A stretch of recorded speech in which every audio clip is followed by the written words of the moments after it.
자, 뭐 박근혜 씨가 뭐 비선이 어쩌고 무슨 뭐 최순실 박근혜 게이트가 어쩌고 온갖 뇌물이 어쩌고 이야기를 했지만 실제로 박근혜는 정치를 잘했을까요?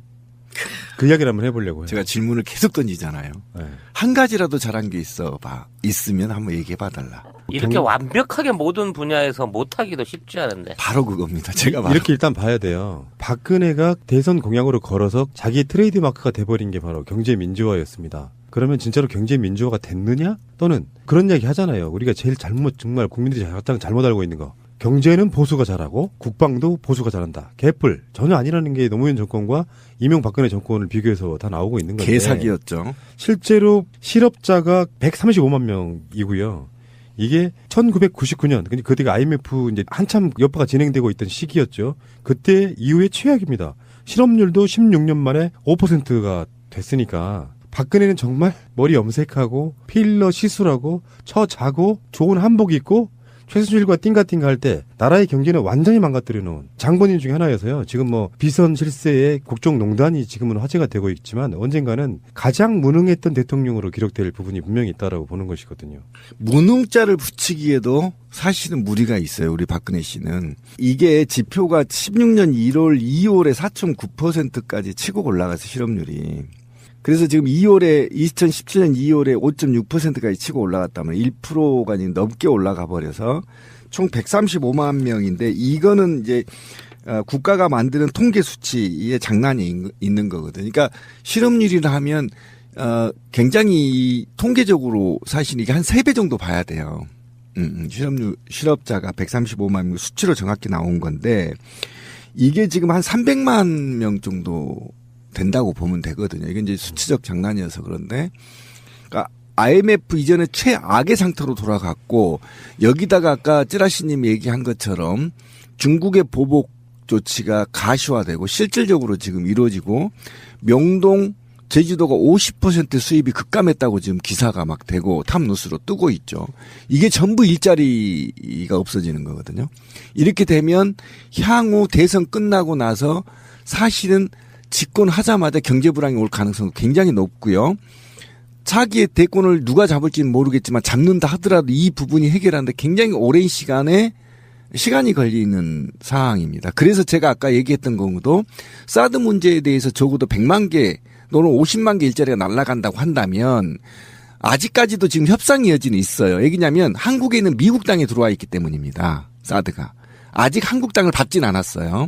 받기 전에 또는 대선 이전에 이 사드가 미국 땅에서 한국 땅으로 나오지 못하게라도 해놓으면 적어도 차기 대통령이 이거를 협상할 수 있는 여지를 보이고 중국과도 협상할 수 있는 거고 미국과도 협상할 수 있는 거거든요. 이런 전반적인 측면을 봤을 때 굉장히 지금 미래가 더 암울해서 오히려 지금 통계청이 발표하는 자료 135만에서 적어도 대선이 끝나면 올해 하반기 또는 3, 4분기 정도에서는 150만을 넘어갈 가능성이 굉장히 높습니다. 그러면 수치별로 추이가 약 6% 정도 도달해버리면요. 사실상 경제는 붕괴됐다. 뭐 다 아시겠지만 실업률은 취업할 의지가 없는 사람들은 빼요. 그렇죠.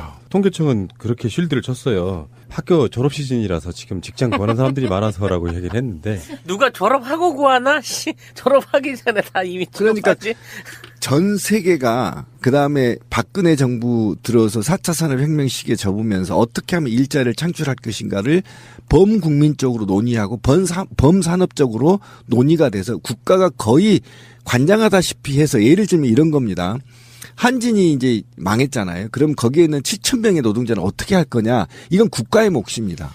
6개월 1년 동안 또는 2년 동안 국가가 월급을 지급하고 또 재사회화 교육을 할 수 있도록 교육비를 지급함으로 인해서 제4차 산업으로서의 노동력을 창출해야 되는데 오로지 보톡스나 쳐맞고 필러 수술이나 받고 정유라 말 사주는 이 정신에 쏠려서 이런 산업 혁명 시기에 노동자들을 어떻게 효율적으로 제 일자리를 창출할 거냐 다 놓쳐버린 결과거든요.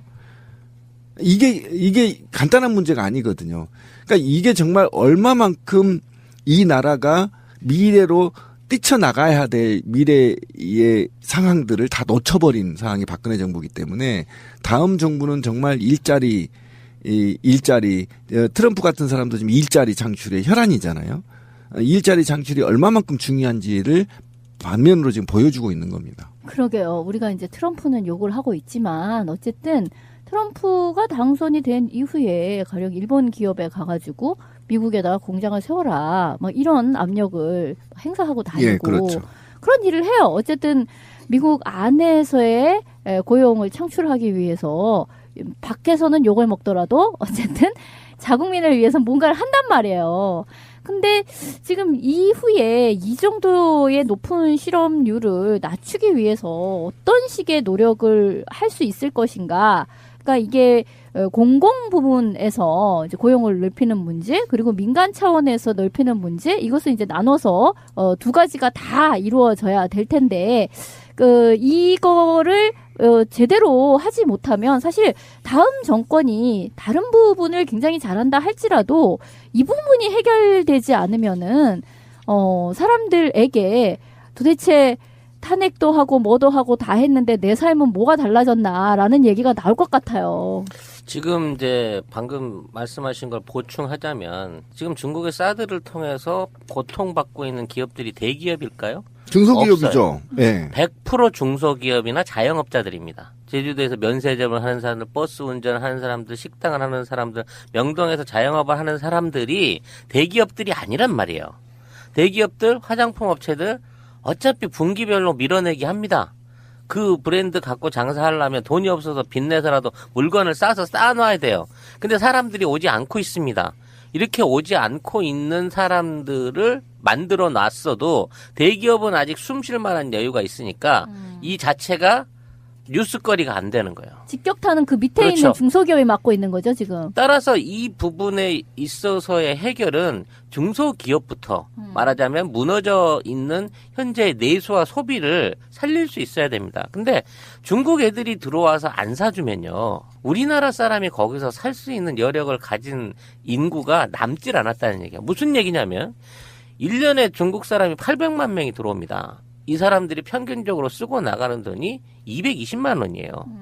그러면 대한민국에서 무슨 산업이나 무슨 사업을 일으켜가지고 생활비 빼고 순수한 소비로 여행 경비나 식당에서 쓰거나 쇼핑을 하거나 이런 류의 소비로 220만 원이라는 소비를 일으켜줄 수 있는 세대를 800만 명을 만든다는 게 가능할 것 같으세요?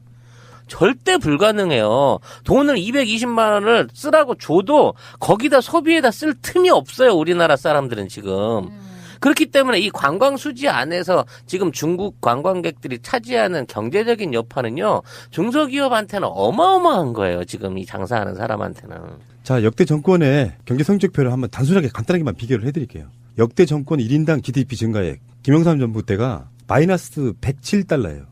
김대중 정부 때가 플러스 4,493달러입니다. 노무현 정부 때 플러스 9,532달러예요. 이명박 정부 때 3,981달러예요. 박근혜 정부 때 1,486달러입니다. IMF인 김영삼 정부를 제외하고는 꼴찌입니다. 박근혜가 그 실력이 그렇다고요. 두 번째, 역대 정권 4년차 코스피 상승률 한번 보겠습니다. 김영삼 정부 마이너스 32.8, 김대중 정부 플러스 19.28, 노무현 정부 130.69%, 이명박 정부 5.33%, 박근혜 정부 심지어 마이너스 2.2%입니다. 역대 정권 취임 100일 증시 성적표를 한번 볼까요? 김대중 대통령은 그 당시에 IMF 때였잖아요. 마이너스 38.5. 노무현 대통령 플러스 3.9. 이명박 플러스 7.9. 박근혜 마이너스 0.9예요. 최악이죠. 네, 다음에 역대 정권 가계대출액 증가액. 이거 굉장히 심각합니다. 김대중 정부 232조. 노무현 정부 213조. 이명박 정부 276조. 박근혜 정부 458조. 어머나 세상에. 계속 증가했죠. 이명박 갑자기 막 더 왕창 많아졌네 진짜. 그리고요 경제 성장률은 어떤 의미가 좀 달라요. 그러니까 저는 이게 박근혜만의 잘못은 아니라고 생각해요. 성장률은 떨어질 수밖에 없는데 역대 정권 성장률 한번 볼게요. 김영삼 7.4, 김대중 5.3, 노무현 4.5, 이명박 3.2, 박근혜 2.9. 어찌됐든 간에 박근혜도 여기서 꼴찌입니다. 역대 정권 국가부채 한번 볼까요? 이건 제일 심각해졌어요. 김영삼 23조, 김대중 134, 노무현 299조, 이명박 443조, 박근혜 921조. 아, 그런데 박근혜 정부만 비교를 딱 해보면 배로 늘려버리네. 2013년 1월이 수출액이 456억 달러예요. 근데 그 다음에 14년도 1월에는 367억 달러로 5분의 1로 밖에 안 됩니다. 그러니까 그 자체 성적표만 보더라도 그다음에 주가 시가총액을 보더라도요. 2013년 1월 말 기준에 삼성전자가 시가총액에 딱 46조가 감소했어요. 그러니까 대기업들도 이익이 아니라는 거예요. 그다음에 이 현대차, 삼위포스가 각각 15조씩 감소해 버렸단 말이에요. 이걸 뭘 의미하냐면 박근혜 정부에서 매년 비교해도 계속 추락하고 있었고 그것이 추이적으로 나타났고 이것은 뭐냐면 박근혜 정부 경제정책은 하지 않았다. 아예 정책이 없었다. 이렇게 보시면 되는 거예요. 그러니까 삼성한테 특혜 주고 말 사주고 할 때 그렇죠. 경제가 완전 망가진 건데요. 이게 역대 정권 누적 재정 적자가 박근혜 3년 차까지만 이렇게 나온 데이터가 있는데요. 누적 재정 적자입니다. 김영삼 정부는 23조 원 적자가 났고요. 김대중 정부는 당연해요. IMF 뒤끝인가 54조 원이었고요. 노무현 정부가 정말 정치익은 잘했습니다. 10조 적자가 10조밖에 안 났어요. 5년 동안. 이명박은 98조인데요. 박근혜 정부는 재정 적자가 167조예요. 이거를 전반적으로 묶어서 분석을 하면 어떻게 이해를 하면 되냐면요. 국가가 더 이상 내수나 수출로 성장할 수 있는 힘을 잃었어요. 그래서 계속 수출은 20%, 내수는 지속적으로 떨어지고 있는 상태에서 쓸 돈이 없잖아요. 돈이 안 도니까 주택담보대출 비율을 늘려가지고 사람들한테 생활비가 없으면 빚내서 쓰세요라고 대출을 해서 확 늘린 거죠. 그렇게 늘어난 돈을 가지고 그만큼의 소비로 갖고 대기업이나 중소기업들이 연명해가는 과정 중에 지금 이 추세가 한 3년을 와버리니까 이 모든 게 한꺼번에 딱 맞아 떨어진 결과가 지금의 경제 상황인 거죠. 한계에 이르렀다 이거죠. 그러니까 경제 성적표로만 봐도 사실은 탄핵감이었습니다. 근데 사실은 코스피 같은 경우도 마이너스 2.2%나 박근혜 정부가 정부 시절에 2013, 14년 기준에 해서도 마이너스 2.2%가 있었고 노무현 정부 상대적으로 비교하면 130% 정도 올랐었거든요. 그러니까 이런 전반적으로 봤을 때 박근혜 정부는 아예 경제 정책이 없었다 보면 돼요. 아예 하지 않았다. 아예 시행하지 않았다. 계획도 없었다. 그러니까 뭐 이름도 거창하게 붙였죠. 최경환노믹스 뭐 이렇게 했는데 그 새끼 보면 짱돌로 조사버리고 싶었어요. 소이노믹스? 나쁜 놈의 근데 새끼. 그렇게 했는데 사실은 대기업들 배불려 주고 그냥 끝난 거예요. 그리고 지 알고 동네 보면. 돈 가져가고 그렇죠. 지 고향에. 나쁜 놈입니다. 아주. 그러니까 이 박근혜 정부가 국정농단은 두 번째 문제고요. 경제 이렇게 망쳐놨는데 그 새누리당 출신이란 유승민도 뭐 박근혜가 잘못했다고 반대 세력 뽑으면 안 돼. 이상한 논리를. 정치란 건 그런 거죠. 정치 세력이 잘못했으면 반대 세력을 뽑아줌으로써 정치의 수준을 높이는 것은 당연하다고 보는 것이고 어찌됐건 지금 뭐 탄핵 당한 마당이기도 하지만요. 최소한 박근혜 정권은 쉴드 치면 안 돼요. 이명박 정권보다 제가 봤을 때는 한 10배 주면 더 부끄러운 정권이다. 아무것도 못했으니까. 그런 얘기 한번 해드리고 싶고요. 정말 국민들이 가장 잘못 알고 있는 거. 경제는 보수가 잘하고 국방도 보수가 잘한다. 개뿔. 전혀 아니라는 게 노무현 정권과 이명박근혜 정권을 비교해서 다 나오고 있는 건데. 개사기였죠. 실제로 실업자가 135만 명이고요.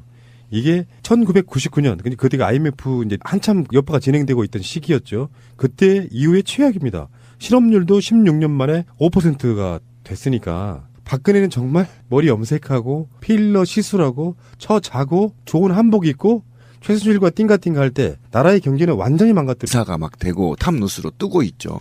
이게 전부 일자리가 없어지는 거거든요. 이렇게 되면 향후 대선 끝나고 나서 사실은 집권하자마자 경제 불황이 올 가능성이 굉장히 높고요. 차기의 대권을 누가 잡을지는 모르겠지만 잡는다 하더라도 이 부분이 해결하는데 굉장히 오랜 시간이 걸리는 상황입니다. 그래서 제가 아까 얘기했던 경우도 사드 문제에 대해서 적어도 100만 개 또는 50만 개 일자리가 날아간다고 한다면 아직까지도 지금 협상 여지는 있어요. 왜냐하면 한국에는 미국 땅에 들어와 있는 장본인 중에 하나여서요. 지금 뭐 비선 실세의 국정농단이 지금은 화제가 되고 있지만 언젠가는 가장 무능했던 대통령으로 기록될 부분이 분명히 있다라고 보는 것이거든요. 무능자를 붙이기에도 사실은 무리가 있어요. 우리 박근혜 씨는. 이게 지표가 16년 1월, 2월에 4.9%까지 치고 올라가서 실업률이. 그래서 지금 2017년 2월에 5.6%까지 치고 올라갔다면 1%가 넘게 올라가 버려서 총 135만 명인데 이거는 이제 국가가 만드는 통계 수치의 장난이 있는 거거든요. 그러니까 실업률이라 하면 굉장히 통계적으로 사실 이게 한 3배 정도 봐야 돼요.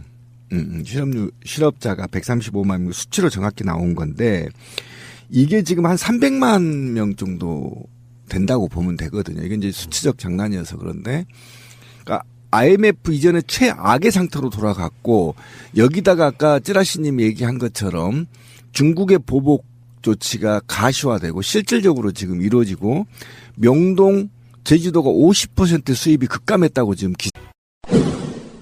자, 뭐 박근혜 씨가 뭐 비선이 어쩌고 무슨 뭐 최순실 박근혜 게이트가 어쩌고 온갖 뇌물이 어쩌고 이야기를 했지만 실제로 박근혜는 정치를 잘했을까요? 그 이야기를 한번 해보려고요. 제가 질문을 계속 던지잖아요. 네. 한 가지라도 잘한 게 있으면 한번 얘기해 봐달라. 이렇게 완벽하게 모든 분야에서 못하기도 쉽지 않은데. 바로 그겁니다. 제가 바로. 이렇게 일단 봐야 돼요. 박근혜가 대선 공약으로 걸어서 자기 트레이드 마크가 돼버린 게 바로 경제 민주화였습니다. 그러면 진짜로 경제 민주화가 됐느냐? 또는 그런 이야기 하잖아요. 우리가 제일